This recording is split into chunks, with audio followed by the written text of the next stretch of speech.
우리가 일대일을 하게 되면 일대하는 과목 가운데 그 가운데 하나님, 성부 하나님에 대해서 함께 나누는 그 부분이 있습니다. 그것은 성부 하나님 대신 그 하나님의 그 성품이나 또 하나님이 어떤 분이신지를 배우는 부분이지요. 보통 우리가 많이 알고 있는 것은 창조주 하나님을 많이 알고 있고요. 또 유일신 하나님이시지요. 그리고 모든 것을 주관하고 계시는, 그리고 역사를 주관하시고 온 세상의 모든 것을 다스리고 계시는 분으로 우리가 잘 알고 있습니다. 그 가운데 우리가 오늘 본문에서 만나는 하나님의 속성 중 하나는 거룩함입니다. 9절밖에 안 되는 짧은 시편인데요. 그는 거룩하십니다 라는 말이 4번이나 3번이나 반복해서 나오는 것을 보게 됩니다. 자, 하나님이 거룩하시다는 그 의미, 그저 하나님께는 죄나 악이 없이 완벽하시다는 그 의미만 있는 것은 아닙니다. 특별히 4절 말씀에서 하나님의 거룩하심에 대해서 주목할 언급을 하고 있는데요. 4절에 다시 한번 보시면 능력 있는 왕은 정의를 사랑하느니라. 주께서 공의를 견고하게 세우시고 주께서 야곱에게 정의와 공의를 행하시나이다. 자, 시편 기자는 여기서 하나님의 능력이 천지를 창조하신 것에 있다 하지 않고 있어요. 홍해를 가르시는 분, 그리고 오병이어의 기적을 행하시고 죽은 자를 살리시는 그것에 초점을 두고 있지 않다라는 겁니다. 시편 기자는 하나님의 능력이 정의를 사랑함에 있다라고 이야기를 합니다. 자, 이것이요, 하나님께서 세상 다른 신들과 다른 차이점이 있습니다. 자, 하나님 여기서 말씀하시는 하나님께서 정의를 사랑하신다는 이 말은 정의를 중요하게 여기신다, 법을 만들고 철저하게 지키신다, 옳고 그른 것을 분명히 판단하신다는 그 의미에만 국한되어 있지 않습니다. 자, 그것은 하나님의 성품을 더 깊이 만나보면 이 정의에 대한 부분이 무엇인지를 우리가 알 수가 있어요. 하나님께서 사랑하는 대상은 딱 하나지요. 하나님 우리를 너무나 사랑하십니다. 바로 사람이지요. 그러므로 하나님께서 정의를 사랑하시는 것 역시 누구를 사랑하기 때문일까요? 사람을 사랑하기 때문입니다. 하나님께서 우리를 보실 때요, 사랑하지 않으시면, 만약에 거룩한 것으로 우리를 잣대를 대신다면 너희가 거룩한 자냐 죄인이냐, 아니면 이런 것으로 판단하는 것이 아니라 죄인을 거룩하게 하기를 기뻐하신다는 그 의미가 이 정의를 사랑하신다는 그 의미 가운데 있습니다. 그래서 우리는 거룩하신 하나님 앞에 나갈 수 있는 거지요. 하나님은 공평의 기초를 놓으시고요, 야곱에게 공의와 정의를 행하게 하신다라고 말씀하시지요. 세상이 정의로운 세상이 되어 이 땅 가운데 소외된 영혼들, 그리고 힘들고 어려움 가운데 있는 그 영혼들에 대한 하나님의 사랑을 오늘 이 거룩한 하나님으로 우리에게 표현하고 있는 겁니다. 그래서 성경 구역에 보면 곳곳에 과부와 어린아이와 그리고 나그네를 항상 대접하는 것에 대해서 끊이지 않고 말씀하시는 것을 우리는 보게 됩니다. 성도들은 다 거룩해지려고 애를 써야겠지요. 또 애를 씁니다. 그러나 안타깝게도 진정한 거룩함을 우리가 알고 있느냐라고 물어보면 참 말하기가 어렵습니다. 그래서 우리가 보통 알고 있는 거룩이라고 하면 죄에서 멀어진 삶, 또 죄인들과 어울리지 않고 성경을 더 가까이 하고 그리고 기도를 많이 하려고 애쓰는 생각, 뭐 이런 것들이 거룩이 아닐까라고 생각을 합니다. 그래서 거룩하려고 애를 쓰면서 대부분 어떻게 되냐 하면 무서운 바리새인처럼 되는 경우가 많습니다. 잣대를 대는 거지요. 기준을 만든 겁니다. 거룩은 이래야 돼 하고서 거룩의 기준을 만들어 놓고 거기에 열심히 다하다가 보면 거기를 이루어가는 사람들은 바리새인과 같은 생각을 할 때가 많다라는 거지요. 자, 바리새인은 예수님 당시에요, 가장 경건하고 거룩한 삶을 산다고 모든 사람이 인정했던 사람이 바리새인입니다. 그런데 그들은 어떤 사람이었습니까? 정죄하는 사람이었지요. 가늠하다 잡혔던 그 여인을 정죄하기 위해서 돌을 던졌던 사람들입니다. 이것이 그들의 방식으로요, 하나님 말씀을 지키는 거였습니다. 죄를 짓는 자들은 엄벌을 취하는 것, 그것이 거룩을 유지하는 것이다 라고 그들은 생각을 한 거지요. 죄인과 한 동네에 함께 살 수 없다는 것이 그들의 생각이었습니다. 이것은 진정한 거룩이라고 우리는 생각할 수 없지요. 그들 가운데 뭐가 빠졌을까요? 하나님의 가장 중요한 속성 가운데 하나인 사랑이 빠져 있는 겁니다. 시편 99편 오늘 말씀에 두 고백을 계속 반복합니다. 하나님을 찬양하는 것과 하나님은 거룩하시다는 두 가지가 함께 나옵니다. 그런데 거룩의 기준을 바리새인에 두고 있다면 이 두 내용이 함께 공존하기가 어렵겠지요. 죄인인 우리가 어떻게 거룩한 하나님 앞에서 찬양할 수 있겠습니까? 1절 말씀에 보면 이렇게 나오지요. 여호와께서 다스리시니 만민이 떨 것이요 여호와께서 그룹 사이에 좌정하시니 땅이 흔들릴 것이로다. 죄인된 우리가 하나님을 찬양한다고 했을 때 하나님이 만약에 거룩의 기준을 우리가 생각하는 그 기준으로 뒀다면 우리의 찬양을 받으실 수 있겠습니까? 죄인된 우리가 죄인된 입술로 하나님을 찬양한다면 하나님의 그 찬양을 기쁘게 받으실 수 있을까요? 아마도 그 거룩 앞에 모든 것은 하나님의 심판받을 존재만 될 것입니다. 하지만 오히려 거룩하신 하나님께서는 죄인인 우리에게 계속 다가오세요. 구약 말씀에도 보면 아담이 죄를 짓고 난 다음에 계속 찾아오십니다. 결국 어디까지 찾아오시냐면 성막을 짓게 만드시고 성막 안에 그냥 좌정해 버리십니다. 성전을 만들게 하시고 성전 안으로 찾아오시는 우리 하나님을 보게 되지요. 결국 어디까지 오십니까? 하나님이 인간의 몸으로 독생자를 이 땅에 주심으로 어디까지요? 십자가를 지는 데까지 가게 하시는 거지요. 또 부활하신 예수님이 부활하시고 난 다음에 어떻게 해요? 성령이 하나님이 아예 우리 마음속으로 쑥 들어오십니다. 우리를 깨끗하게 만들고 거룩하게 세우시려는 거지요. 하나님은 정의 자체를 사랑하는 것이 아니었습니다. 우리를 사랑하시는 거지요. 그리고 억울하고 눈물 흘리는 사람이 없도록 이 세상 가운데 하나님의 정의가 이루어지기를 원하시는 것이 하나님의 뜻입니다. 많은 우리가 경건을 추구하는 우리들이 또 말씀대로 순종하려고 하는 우리들 가운데 혹여나 우리도 모르는 사이에 내가 거룩하다라는 생각을 가지고 세상의 부족한 부분들 가운데 돕고 또 이 하나님의 마음을 가지고 그 거룩함 가운데 사랑으로 가지 못하는 그 모습은 있지 않은지 우리 자신을 한번 돌이켜 볼 필요가 있습니다. 주님께 나오는 자들은 어떠한 자들인지 다 나올 수 있지요. 연약한 자들인지 병든 사람이든지 어떠한 사람이든지 주님은 다 나오길 원하십니다. 하지만 우리는 어떻습니까? 우리에게 원하는 사람들만 나오기를 원하는 마음이 있다면 하나님의 마음이 우리 가운데 없는 모습이지요. 6절에 보면 모세와 아론과 사무엘이 등장합니다. 그들이 부르짖는 기도에 하나님은 응답해 주셨다고 하지요. 그들도 사람이지 않습니까? 근데 어떻게 거룩하신 하나님께 나아가 기도할 수 있었을까? 그들은 바로 7절 뒤에 나오는 그 증거와 율례를 지켰기 때문이다 라고 이야기를 해요. 그들은 죄를 안 졌을까요? 근데 모세 죄 안 졌습니까? 아론은 죄 안 졌습니까? 사무엘은 죄 가운데 넘어진 적이 없습니까? 중요한 것은 회개로 주님께 나아왔다라는 거지요. 그런 회개하면 반드시 하나님은 용서해 주신다라는 거예요. 하나님은 죄를 용납할 수 없는 거룩하신 하나님이지만 용서하시고 사랑하시는 하나님임을 보여주고 있는 거지요.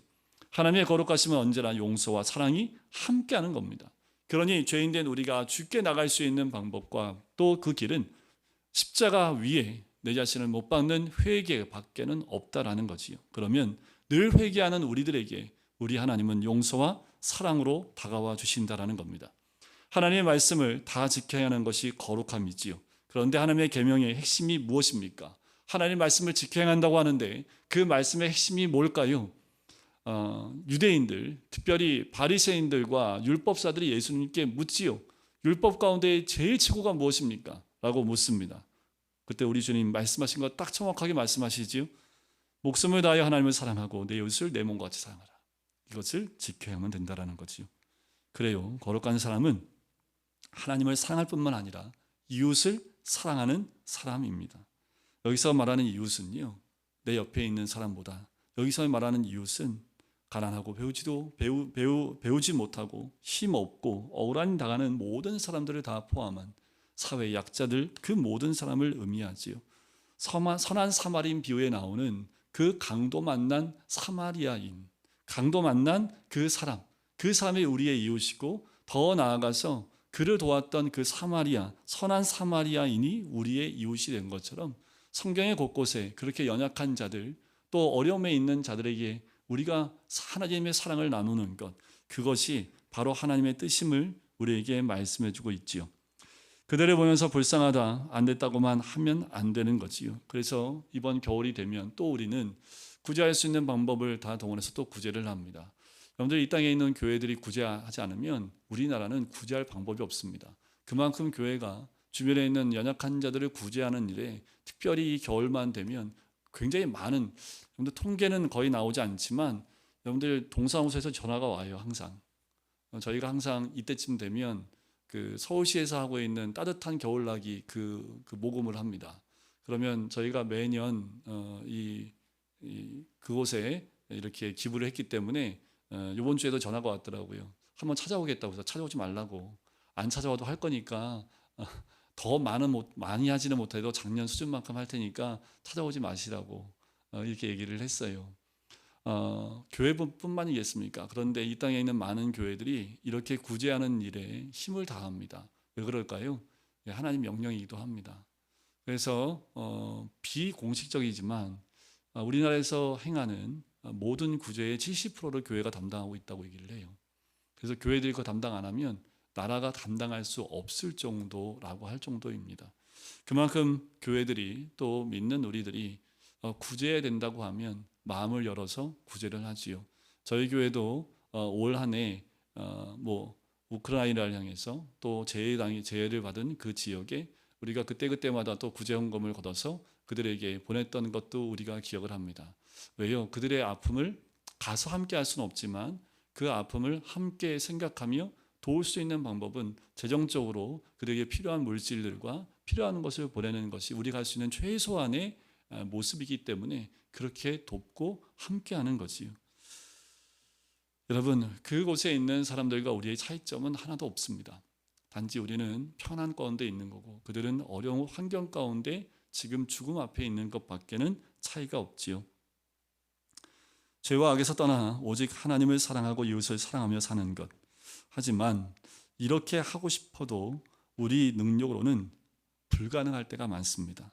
그럼 어떻게 해야 될까요? 하나님께서 우리에게 거룩하라고만 하지 않으시고요, 우리를 거룩하게 만드셨다라고 이야기합니다. 우리에게 거룩한 자가 되는 길을 열어주신 거지요. 그건 다른 것이 아닙니다. 십자가의 주님과 하나가 되는 것, 그것이 진정한 거룩의 모습이지요. 여러분들 김수미 씨 아시지요? 김수미 씨가 예수 믿는 거 아시지요? 그래서 그 요새 간증하러 많이 다니십니다. 욕쟁이 아시잖아요, 욕쟁이. 네. 근데 간증할 때 욕은 안 하시는 것 같아요. 네. 그래서 자기가 이제 주님 어떻게 만났는지 막 이렇게 얘기하는 가운데 어렸을 때 얘기를 잠깐 이게 얘기한 부분이 나오는데 연세가 많으시죠, 김수미 씨가. 그러니까 옛날에 한 7살쯤 됐을 때 일을 이야기하는 모습이 있었습니다. 어느 여름날에 아버지를 따라서 들에 나갔대요. 그래서 아버지가 송아지를 맡기면서 그랬답니다. 네 큰 성이 시집갈 미천이니까 잘 먹여라 라고 맡겨놓고 이제 여름이니까 아버지는 이제 멱감으로 이제 개울가로 내려간 거예요. 그런데 갑자기 천둥이 치면서 소나기가 막 오는 거예요. 그러니까 이제 송아지가 놀래가지고 막 뛰는 거예요. 근데 7살 난 그 여자애가 그 송아지를 어떻게 제어를 해요? 그러니까 끌려다니는 거예요. 그래서 막 그 송아지는 그 밑으로 막 뛰어 내려가니까 끌려가면서 막 다 쓸리고 막 아파서 막 하는데 소리 지르는데 그 소리 듣고 아버지가 쫓아오는 거예요. 쫓아오면서 아버지가 그랬대요. 밧줄 놔버리라고. 밧줄 놔도 되잖아요. 놓고 그냥 나중에 찾아가면 되는데 이 김수미 씨가 그 어린 마음에 그랬답니다. 못 놔요. 죽어도 못 놔요. 우리 성 시집 못 가요 하면서 끝까지 붙잡고 가는데 아버지가 쫓아와서 감사하게도 이제 그 줄을 같이 잡아서 멈춰 세웠다라고 얘기를 해요. 와서 보니까 이제 그 김수미 막 쓸리고 막 다 까졌다고. 그때 아버지가 그 김수미 씨를 끊어 안았다고 하는 내용을 이제 이야기하면서 했던 내용이 기억이 납니다. 그래서 김수미 씨가 어릴 때부터 굉장히 야무진 아이였던 그 아이였다고 얘기를 해요. 여러분들 우리가 이처럼 뭔가를 죽을 때까지 붙잡고 있는 거 있지요. 우리가 이처럼 죽어라 붙잡아야 될 게 뭘까요? 주의 거룩하심을 따라가기 위해서 붙잡아야 될 것은 말씀밖에 없지요. 고린도전서 1장 30절 말씀 보면 너희는 하나님으로부터 나서 그리스도 예수 안에 있고 예수는 하나님으로부터 나와서 우리에게 지혜와 의로움과 거룩함과 구원함이 되셨으니, 우리가 거룩하게 되는 일은 이미 이루어진 겁니다. 왜요? 예수 그리스도를 믿음으로 주와 하나가 되었을 때 그 거룩함은 우리에게 이루어지는 거지요. 그 거룩함은 우리가 거룩한 행실에서 나오는 것이 아니라요, 예수님으로부터 나오는 것이기 때문에 그래요. 우리가 어떻게 거룩할 수 있습니까? 이미 십자가 위에서 그 거룩함을 완성하신 예수 그리스도가 내 안에 들어오면 내가 아닌 예수 그리스도의 그 의 때문에 우리를 의롭게 여겨주시고 거룩하게 봐주신다라는 겁니다. 더러운 걸 만지면 다 더러워지지요. 여러분들 뭐 이렇게 지저분한 거 손 만지면 손이 지저분해지지요. 그런데 우리 주님은 지저분한 걸 만지면 깨끗해집니다. 이게 놀라운 거예요. 더러운 걸 만지면 더러운 것이 정결케 되는 것, 그것이 우리 주님의 능력입니다. 우리가 경험하는 가장 놀라운 하나님의 역사이지요. 거룩한 성도로 또한 사는 비결입니다. 세상 신들은요, 자기를 거룩하게 더 멋있게 드러나기 위해서 웅장하게 짓고 또 신상을 만듭니다. 하지만 하나님은 정반대이지요. 하나님께서 당신의 백성 안으로 임하시는 거예요. 성령을 우리 안에 보내주심으로 우리를 거룩하게 하시고 하나님 말씀대로 살게 하시는 거지요. 이것이 우리가 거룩한 성도로 사는 비결입니다. 우리는 이 놀라운 복음을 실제 삶에서 누려야 하는 거지요. 우리는 이미 주님과 연합한 자인 줄 믿습니다. 주님은 우리 마음에 임하신 줄 믿습니다. 그 주님과 하나가 되어졌을 때 주님의 그 뜻대로 주님의 마음대로 우리가 움직일 때에 그 거룩함은 주님으로부터 우리 가운데 채워지는 줄 믿습니다. 저는 우리가 정말 주님과 하나 되고 동행한다면 하나님처럼 정의를 사랑하게 된다고 확신합니다. 전에는 자기만 생각하고 살았지만 주님과 동행하면 주님의 눈으로 보여지는 것들이 있고 또 사랑하는 또 정의를 세워야 될 것들이 눈에 보이기 시작을 한다라는 거지요. 그런데 박보영 목사님이라는 목사님 계십니다. 마가다락방이라는 그 기도원을 운영하고 계시는데 굉장히 유명한 목사님 중에 한 분인데 이분이 뭘 했었냐 하면 많은 목사님들한테 귀감이 됐던 건 뭐냐면 교회가 커요. 근데 이 교회에서 목사님이 주변에 있는 작은 교회로 성도를 자꾸 보내십니다. 안 가니까 뭐 하냐면은 한 달에 한 번씩 교회를 문 닫아버립니다. 주일날. 성도들로 주변에 있는 교회 가버리라고 아예 문을 안 열어버려요. 그래서 주일날 한 달에 한 번은 문을 닫아서 그 교회 성도들이 1000명이 넘습니다. 그래서 그 주에는 교회 안 와요, 성도들이. 그리고 근처에 있는 작은 교회 가서 헌금하고 오라고. 그 작은 교회 가서 같이 섬겨주라고. 그러니까 우리 교회 안 와도 된다고. 다른 교회 가서 섬기라고 한 달에 한 번은 꼭 문을 닫는다. 말을 안 듣는데요, 성도들이. 제발 좀 가라고 해도 안 간. 꼭 가라고 하면 더 안 가잖아요, 그죠? 제발 가까운 교회 가라고 하면 성도들이 더 몰려들지요. 그런 목사님이신데 이 목사님이 39살의 목사가 되기로 결심을 하셨대요.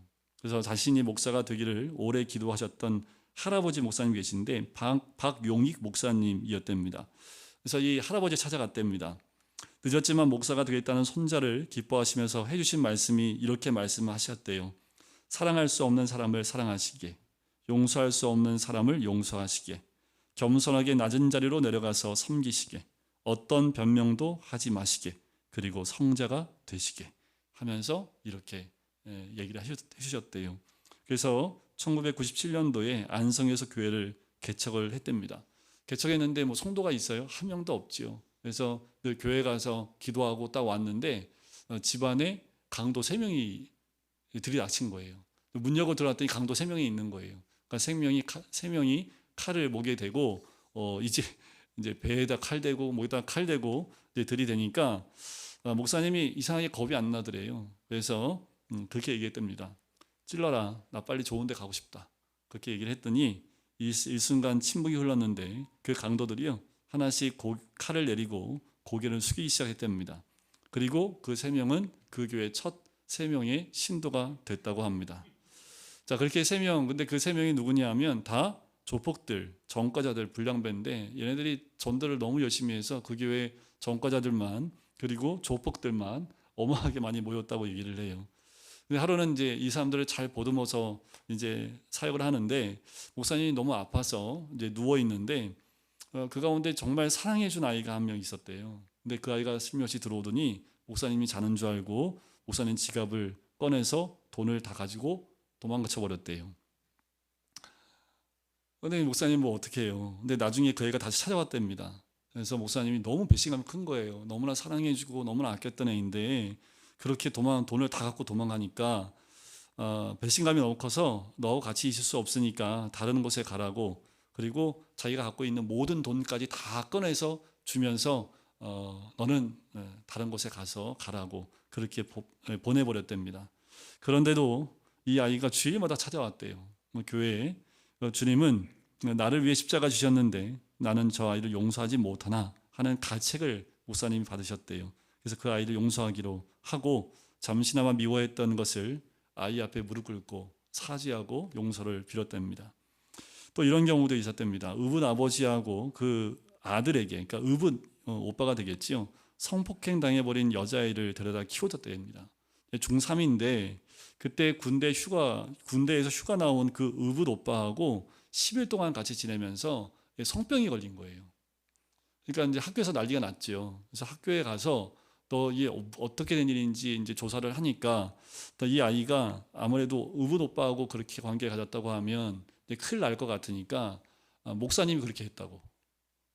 이제 거기서 그렇게 얘기를 한 거예요. 그러니까 난리가 났지요. 그 지역에서 이 목사님은 파렴치한 아니로 완전히 겉과 속이 다른 그 목사님으로, 근데 이 목사님이 아무 말도 안 했답니다.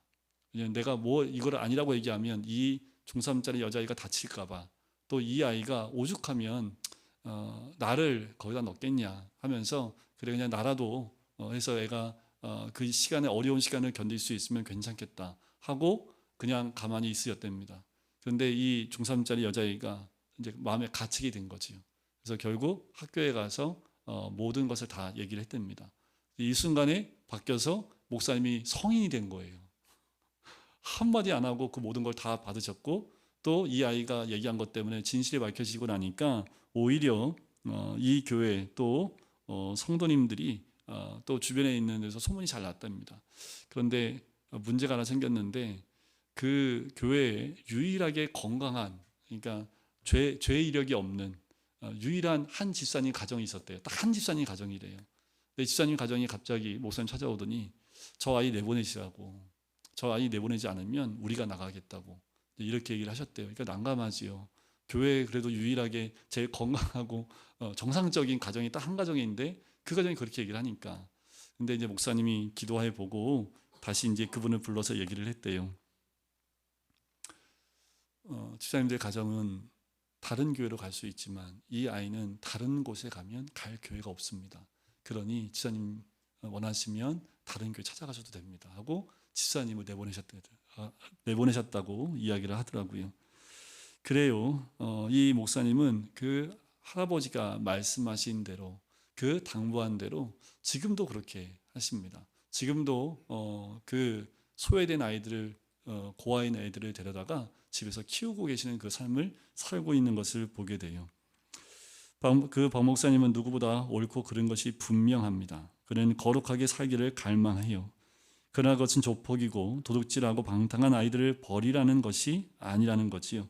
그들을 사랑하고 그들이 바로 서로 도우라는 것을 알았습니다. 그래서 불황아, 노숙자, 깡패, 도둑놈들, 구성된 교인들에게 수모와 매맞음과 고통을 당하면서도요, 그들을 사랑해서요, 그들 가운데 신학생으로, 목회자로, 또 어엿한 대학생, 사회인으로 세워주는 역할을 끝없이 했던 목사님이 이제 박보영 목사님이라는 분입니다. 자, 어떻게 목사님이 그렇게 살 수 있었을까? 그가 주님과 연합한 자였고 성령으로 살았고, 그래서 하나님께서 거룩하게 세워주셨기 때문이라는 거지요. 여러분, 우리도 주의 거룩하심을 드러내는 것은 하나님의 마음이 있는 곳에 우리의 마음을 두는 거지요. 우리 여러분 모두가 하나님이 기억하고 기뻐하고 사랑하는 사람이 되길 간절히 소원합니다. 그래서 우리에게 주의 거룩하심이 드러나게 되고 주의 사랑이 우리를 통해서 세상에 드러나는 귀한 은혜를 누릴 수 있기를 주님의 이름으로 간절히 축원드립니다.